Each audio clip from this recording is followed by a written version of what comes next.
Assalamualaikum warahmatullahi wabarakatuh. Sahabat ULC dimanapun Anda berada, pada pertemuan sebelumnya kita sudah selesai membahas 3 pembahagian dari isim mu'rab, yaitu isim mufrad, isim tasniyah, kemudian jamak taksir. Maka pada pertemuan kali ini kita akan masuk kepada pembahasan yang keempat atau pembagian yang keempat dari isim mu'rab, yaitu yang disebut dengan jamak muzakkar salim, atau yang dalam bahasa Arab dituliskan seperti ini, jam'ul mudzakkari salimu. Nah, apa itu jamak muzakkar salim? Yaitu jamak beraturan khusus untuk laki-laki, atau dalam bahasa lain bisa kita artikan jamak yang khusus untuk laki-laki, yang kalau kita terjemahkan nanti dia akan bermakna banyak laki-laki. Nah, bagaimana cirinya atau dari mana kita bisa tahu kalimat itu jamak muzakkar salim? Nah, itu cukup dengan menambahkan huruf waw dan nun fathah di akhir isim mufrad. Nah, misalnya kalimat muslimun, ya, seorang muslim, kalau kita ingin menjadikannya menjadi jamak muzakkar salim, maka kita tambahkan huruf waw dan nun di akhirnya. Maka jadi muslimun menjadi muslimuna, yang maknanya adalah banyak muslim laki-laki. Begitu juga untuk nama laki-laki, itu juga bisa di jamak muzakkar salimkan. Nah, misalnya lafaz Muhammadun, ya, seorang Muhammad, kalau kita tambahkan waw dan nun fathah di akhirnya, maka dia menjadi Muhammaduna, yang maknanya adalah banyak Muhammad, ya, banyak Muhammad. Nah, perlu diperhatikan di sini bahwa isim yang bisa dijadikan sebagai jamak muzakkar salim hanyalah isim yang khusus untuk laki-laki atau mudzakkar, dan isim yang tidak diakhiri oleh ta marbutoh. Nah, sehingga isim-isim yang diakhiri oleh ta marbutoh atau isim-isim mu'annats atau isim yang merupakan sifat khusus untuk mu'annats, nah itu tidak bisa dijamak muzakkar salimkan. Nah, misalnya lafaz haidun, ya, perempuan yang haid, nah itu nggak bisa dijamak muzakkarkan menjadi haiduna, ya, dan contoh-contoh lain yang khusus untuk perempuan. Nah, karena jamak muzakkar salim tergolong sebagai isim mu'rab, maka dia mempunyai rumus i'rab, ya, mempunyai rumus perubahan akhir. Nah, apa rumusnya? Nah, di sini bisa kita perhatikan, ketika jamak muzakkar salim dihukumi rafa', atau ketika dia berposisi sebagai mubtada, khobar ataupun fa'il, maka huruf akhirnya berbentuk waw dan nun fathah, ya, huruf akhirnya waw dan nun fathah. Sementara itu ketika jamak muzakkar salim kita hukumi nasab, atau ketika dia menjadi maf'ul bi, dan ketika jar, yaitu ketika dia menjadi mudhafun ilaih ataupun ketika didahului oleh huruf-huruf jar atau qasam, maka huruf akhirnya ditandai atau berbentuk huruf ya dengan nun fathah, ya dengan nun fathah. Nah, ini berbeda dengan isim mutsanna kemarin.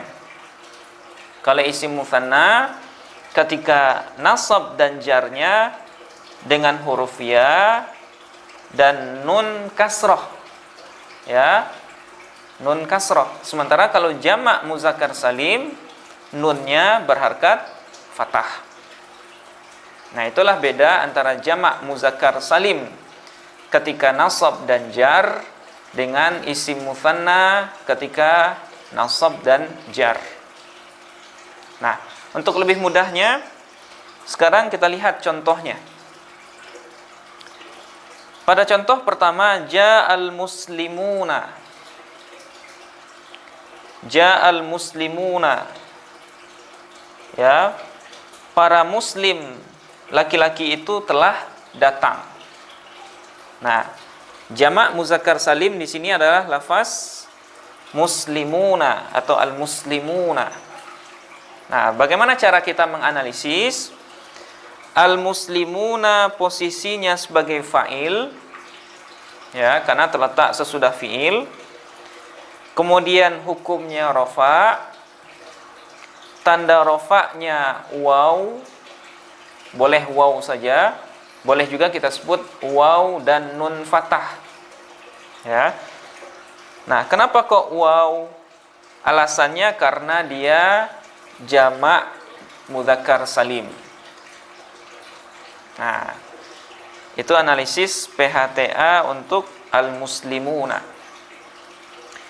Nah, sekarang pada contoh kedua, ra'a bakrun al-muslimina.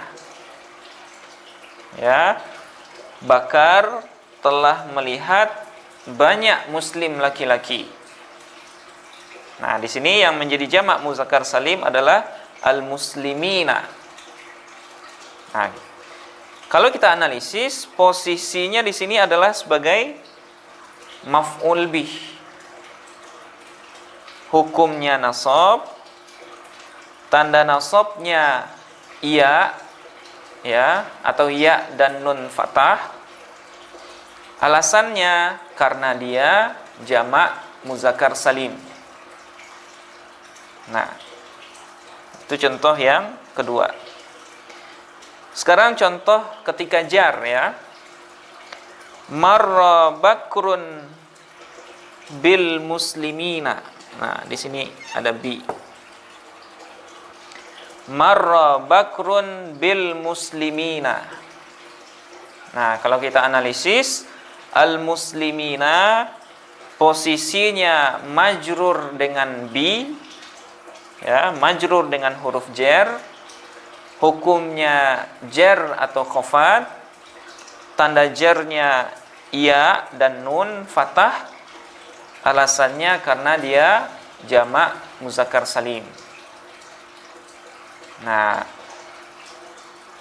begitu juga dengan contoh terakhir yang biasa kita contohkan dalam bentuk jumlah ismiyah, al-muslimuna qaimuna.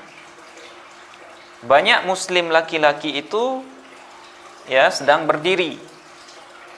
Nah, al-muslimuna kita i'rabkan posisinya sebagai mubtada, hukumnya rafa, tanda rafa'nya waw dan nun fathah. Alasannya karena dia jamak muzakkar salim. Nah, sementara qaimuna posisinya khobar karena terletak sesudah mubtada, hukumnya rafa, tanda rafa'nya waw dan nun fathah. Kemudian alasannya karena dia jamak muzakkar salim. Nah, itulah contoh praktis dan cara analisis yang mudah untuk jamak muzakkar salim. Nah, sekarang bagaimana cara mengi'rabnya dalam bahasa Arab?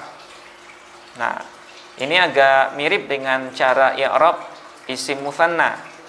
Nah, karena tanda rafa ataupun nasab serta jarnya bukan tanda asli, maka di sini harus kita munculkan lafaz niyabatan, ya. Nah, sekarang kita contohkan satu saja. Lafaz al-muslimuna. Al-muslimuna fa'ilun marfu'un wa alamatu raf'ihi al-wawu niyabatan anid dhammati fi mahalli raf'in li'annahu jam'ul mudzakkaris salimu. Al-muslimuna adalah fa'il yang marfu', tanda rafa'nya waw sebagai ganti dari dhammah pada mahal atau pada posisi rafa' karena dia jamak mudzakkar salim. Nah, itu cara mengi'rab dengan bahasa Arab. Nah, sampai di sini silakan teman-teman praktekkan untuk al-muslimina, kemudian qaimuna dan seterusnya. Sampai di sini kita cukupkan. Assalamualaikum warahmatullahi wabarakatuh.